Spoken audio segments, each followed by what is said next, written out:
Épisode 3, les bases de biceps. C'est Jenny? Oui, salut André, ça va? Oui, ça va bien toi? Oui, ça va. Donc, on est prêt pour parler des bases de biceps aujourd'hui. C'est ça, donc aujourd'hui on plonge officiellement dans bicep. Excellent. Sans plus tarder, mon nom est André Girard, architecte infonuagique chez Cofomo. Et pour ta part? Et je suis toujours Tidjani Belmont. Ça n'a pas changé? Ah, ça n'a pas changé depuis. Encore architecte de solutions Azure chez Cofomo. Excellent.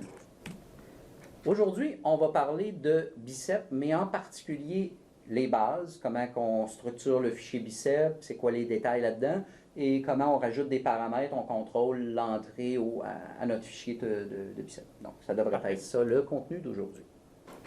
Tout le code de la formation va être disponible sur le GitHub de Cofomo. On va le déposer là, donc à l'adresse GitHub Cofomo Bicep Lab. Vous allez retrouver tout le code. On a l'image, il y a juste épisode 3 pour l'instant, mais il va y avoir tous les épisodes quand il y a du code qui est montré. Vous allez le retrouver à cet endroit-là.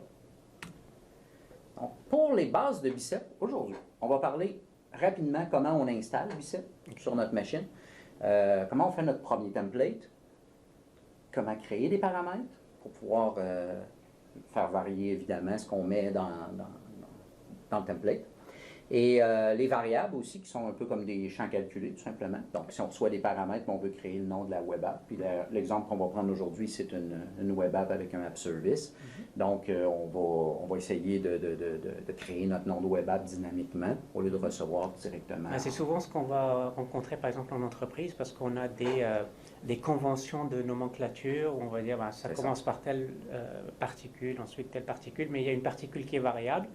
Cette particule variable, on va la déterminer à partir d'un paramètre d'entrée. Exact. Et finalement, comment on peut déclencher une simulation? On en a parlé dans l'épisode où on faisait la comparaison entre Bicep et les autres technologies, mais on va revenir sur la simulation, comment on le fait en Bicep, puis le déploiement, finalement. Parfait.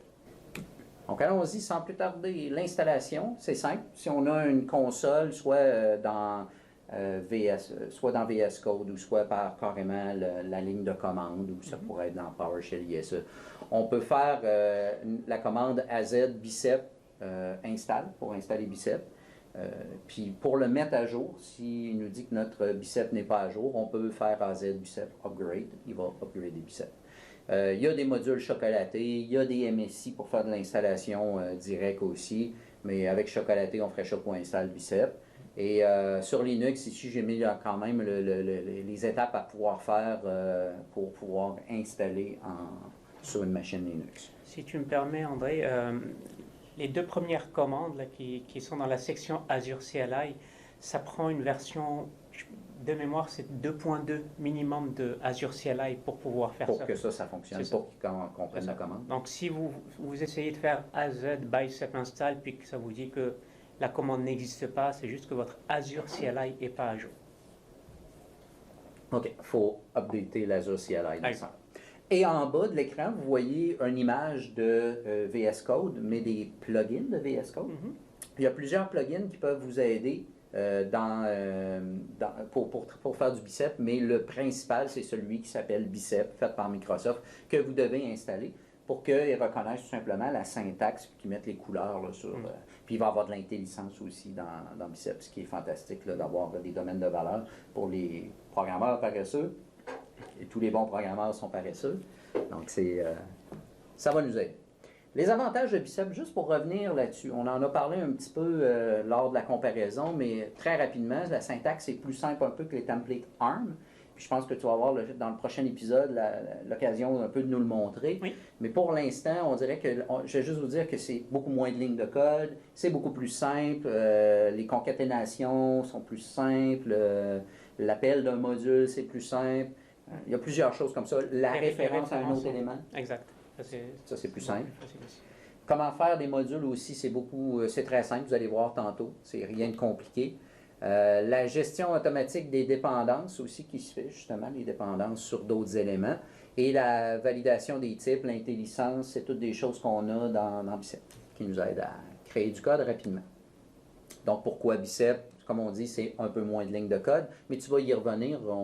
On voit ici qu'un fichier bicep d'une VM, juste un extrait du fichier, mais on voit que le fichier a 167 lignes, le fichier total, là, pas ce qu'on a à l'écran. Puis c'est 217 lignes, la même chose en JSON. Ouais, en fait, je dirais que ça va au-delà du nombre de lignes. Oh, oui. C'est essentiellement que c'est un langage. Bicep est un langage, tandis que ARM template, c'est une représentation. Ni plus ni moins en bout de ligne qu'un fichier JSON qu'on vient éditer. Oui, ça a une certaine structure, mais ça reste un fichier JSON. Tandis que Bicep, c'est un langage. Donc, comme tu as montré plus tôt, en installant par exemple l'extension VS Code qui s'appelle Bicep, ben, ça nous donne accès à l'intelligence, ça nous donne accès à pas mal de choses qu'on ne peut pas forcément avoir avec ARM template, vu que c'est essentiellement un JSON. Excellent. Donc, on revient rapidement sur le processus. C'est juste pour vous dire aujourd'hui, ce qu'on va faire, c'est la première le petit carré qui s'appelle rédaction du script, du code. C'est ce qu'on va voir. On va compiler notre script pour le déployer. Mais il n'y aura pas énormément de démos parce que j'ai mis tout dans les slides. Vous allez voir, ça devrait être assez clair comme ça. Donc, le premier template. Ici, j'ai un template qui déploie un App Service Plan et le App Service. Je vous rappelle qu'il y a la Web App, le App Service. Il s'appelle App Service ici, mais c'est la Web App. Le website, il doit être hosté dans un plan. Donc, on a besoin des deux éléments, puis les deux éléments vont avoir des liens. Donc, si on regarde le premier élément ici, l'élément qui s'appelle ressources, le mot-clé ressources vient indiquer que ce bloc-là, c'est une ressource à déployer. Ensuite, on a le type de ressource. Et ce type-là, ce qui est le fun avec VS Code, on a l'intelligence qui nous donne tous les niveaux. Vous n'avez pas à aller chercher. Là. Ça, travailler avec VS Code, ça va bien. On a l'intelligence qui nous aide à trouver la dernière version du type correspondant là, de l'API pour pouvoir déployer le server front. Grâce justement à l'extension que tu nous as montrée. Exact. Qui n'est pas obligatoire, mais fortement recommandée justement pour ce genre de choses-là. Ouais. Davantage. Ensuite, on a un nom symbolique qu'on va donner à notre ressource pour qu'on soit capable de le référencer. Et vous allez voir plus bas, là, on référence le service plan un petit peu plus bas. Donc, la dépendance entre les ressources, c'est ce qu'on parlait tantôt. Le App Service, pas le App Service, mais plutôt le website qui est en bas, va avoir une référence sur le App Service Plan qui est en haut. Donc, ce qu'on vient faire tout simplement, c'est qu'on doit lui passer l'ID qui est une string dans ce cas-là. L'ID, souvent c'est un integer, mais dans ce cas-là, c'est une string. Et on doit tout simplement référencer le nom de la ressource en haut, point, puis là, on voit ce qui a été sorti dans cette ressource-là comme valeur de sortie. Donc, on vient chercher le ID, puis on le passe tout simplement comme ça. Puis j'imagine que c'est comme ça que Bicep va déterminer l'ordre de création des ressources. Tout à fait, oui, tout à fait. Pour ce qui est des paramètres, les paramètres, c'est assez simple à faire. C'est juste le mot-clé param qu'on vient mettre, avec un nom de paramètre ensuite, et un type. Donc, on lui donne le type string, dans ce cas-là. Et la dernière chose qu'on voit, c'est qu'on peut mettre une valeur par défaut à notre variable. Ici, je l'ai faite pour un exemple. Si on ne passerait pas de valeur au App Service Name, il prendrait une valeur par défaut. Moi, je vous déconseille fortement de faire ça. Autant que possible, ne mettez pas des valeurs par défaut. Pourquoi? Parce que si vous mettez des valeurs par défaut, vous oubliez de passer le paramètre, vous ne saurez pas que vous avez oublié de passer le paramètre. Puis ça devient extrêmement mêlant aussi si on met des valeurs par défaut à cet endroit-là quand on va utiliser des fichiers de paramètres. Et ça, c'est des choses que tu vas nous montrer dans un module un petit peu plus loin. Mais c'est bon de le mentionner parce que bien souvent, on voit les paramètres par défaut. Puis quand on arrive dans le fichier de paramètres, s'il y a des valeurs par défaut directement, c'est override, c'est un petit peu tannant. On peut aussi contrôler les valeurs d'entrée grâce à des attributs. Vous avez un exemple ici pour le paramètre location, où est-ce qu'on veut avoir Canada East, Canada Central. Ça pourrait être un domaine de valeur comme ça, donc on met des valeurs permises. Sur le paramètre App Service Name, on voit qu'il y a une longueur minimum, une longueur maximum. Donc on peut mettre des attributs comme ça, comme vous pouvez ne pas en mettre, tout simplement. Et pour utiliser les paramètres, on le voit un petit peu plus bas, là, on voit qu'on utilise des paramètres ici. Où est-ce qu'il y a ma souris? Il faut que tu cliques. Ah, il faudrait que je clique. Ouais. Ah, ici. Donc, on voit qu'on utilise le paramètre App Service ici, puis le paramètre Location ici. On ne voit pas tout le fichier, là, j'avais coupé une partie du fichier. Là. Ouais, ce qui est intéressant de remarquer, c'est qu'au final, pour passer la valeur d'un paramètre, c'est juste de mettre le nom du paramètre là où on a besoin de l'utiliser. Exact. C'est pas plus compliqué que ça. Je pense qu'en template ARM, il fallait marquer param en parenthèse, comme il faut passer puis tu mets le nom. C'est une fonction qui va chercher la valeur du paramètre. Donc, on voit tout de suite une complexité inhérente à ARM. Puis, je vais voler un petit peu le punch sur la slide actuelle. C'est juste parce que tu as ouvert la porte un peu, là, c'est qu'effectivement, plus, une chose qui est tannante quand on utilise les templates ARM, c'est que quand on se dit, finalement, ce paramètre-là, je vais le convertir en variable. Mais là, toutes les références, il faut changer le mot parameters en variables, donc partout dans le fichier, parce que sinon il me dit, mais je ne connais pas ce paramètre-là. Oui, mais j'ai changé, je l'ai converti en variable. Il faut que tu me dises que c'est une variable. En mettant le mot-clé variables avant d'y faire référence. On n'aurait pas ce problème-là ici. Ici, il suffit de changer param pour var, puis... partout où est-ce qu'on l'utilise, ça va changer tout seul. Ça ne change pas l'utilisation. Donc ici, justement, au niveau des variables, on a rajouté 2 variables qui s'appellent AppService, Plan Name, puis Website Name. Puis l'idée ici, c'est de mettre tout simplement le mot var au lieu de param en avant pour lui dire que c'est une variable. On lui définit la valeur qu'on veut avoir dans ce paramètre-là. On n'a même pas besoin de mettre un type, il va inférer le type. Donc ici, on lui passe une string, il est assez intelligent pour savoir que c'est une string.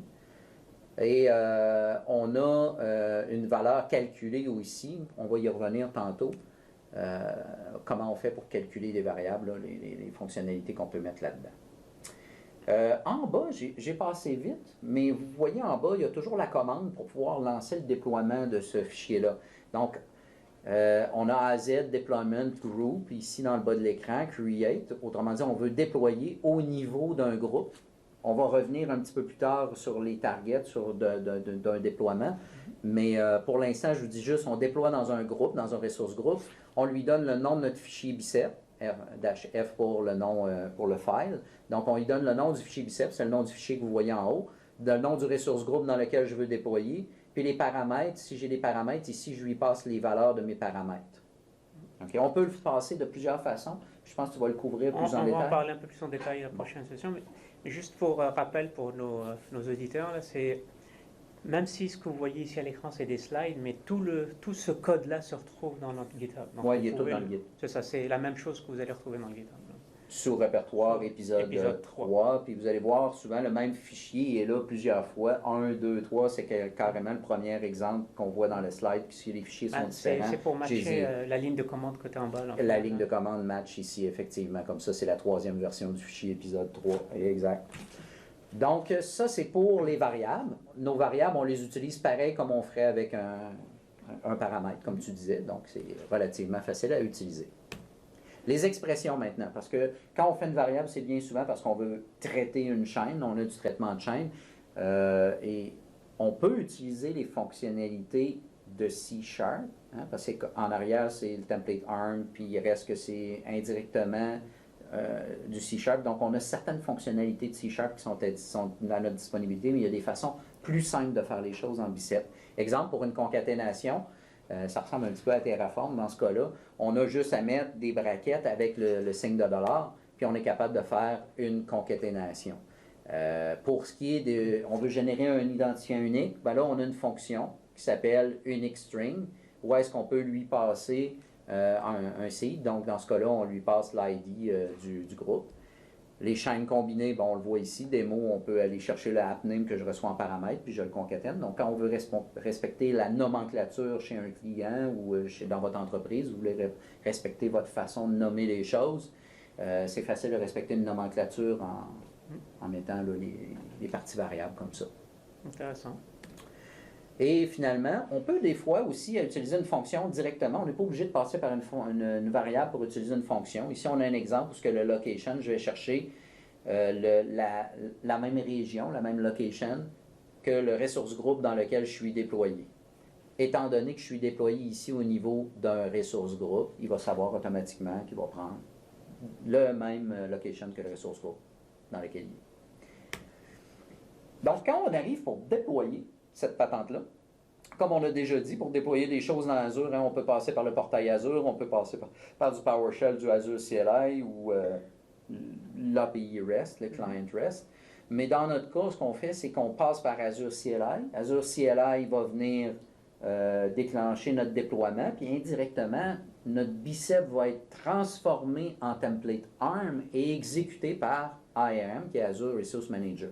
Donc, ce n'est pas différent qu'un déploiement Azure normal, c'est juste qu'on a une étape subséquente où est-ce qu'on crée notre fichier bicep qui va générer du ARM.